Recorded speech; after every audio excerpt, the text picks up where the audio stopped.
为什么说快船重签比尔不是愚蠢无比的昏招，反而是有理有据的决策，甚至有可能赚得盆满钵满？不少人对于这笔签约惊诧万分，毕竟上赛季的比尔仅打6场比赛便赛季报销，并且只能拿到 8.2 分、0.8个篮板、1.7次助攻，投篮命中率 37.5%， 又是一名33岁的老将了，看起来是必定要被放弃的类型，仿佛快船做了一个傻子操作。但这其中究竟有何缘由，我想可以从多个角度来解释一番。首先，上赛季比尔的表现自然一言难尽，但结合实际来看，他是在什么情况下打出这种表现的？比尔在再次受伤之前，其实正处于膝盖手术后的恢复期，比赛样本较小，还经历了磨合期，无法完全代表他的真实竞技水平。如果只看他上一次相对健康出战的赛季，也就是在太阳的最后一个赛季，比尔能场均贡献17分、3.3个篮板、3.7次助攻，三分球命中率 38.6%， 真实命中率 60.3%，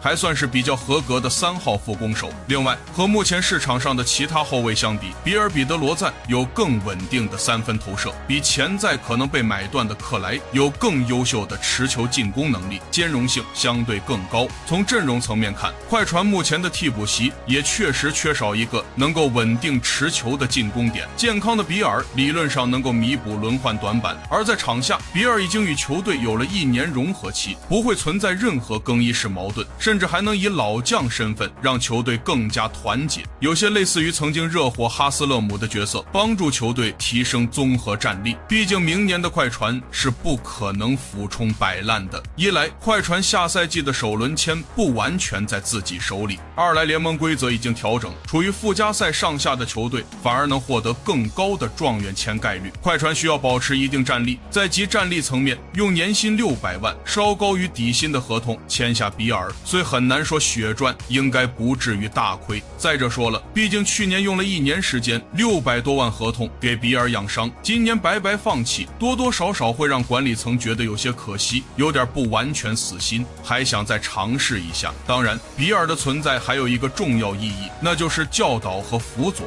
快船的未来希望。今年首轮第5顺位的瓦格勒，现在快船已经明确表示，球队的唯一核心就是这名19岁的年轻人。而瓦格勒在今年夏季联赛也已经逐渐展现天赋，虽然一开始经历了适应阶段，但在最后3场已经能打得自信从容，场均 21.7 分、3.7个篮板、3.3次助攻，证明了他优异的得分能力。如果想将这种水平进一步放大，有一名场下导师进行指导辅助，自然是事半功倍的。比尔就是理论上的最佳人选。作为曾经的联盟准得分王，巅峰期的比尔在华盛顿也能做到场均 30.5 分和 31.3 分。他虽谈不上超级进攻万花筒，但至少拥有后卫中丰富多样的取分手段，在场下言传身教，帮助瓦格勒茁壮成长，想来是绰绰有余。一旦后者能兑现所有天赋，成为联盟超级得分手，那对快船来说，比尔这笔签约绝对物超所值，甚至再加个58万也未尝不可。而且比尔虽然实力已经下滑，但靠着曾经的光辉履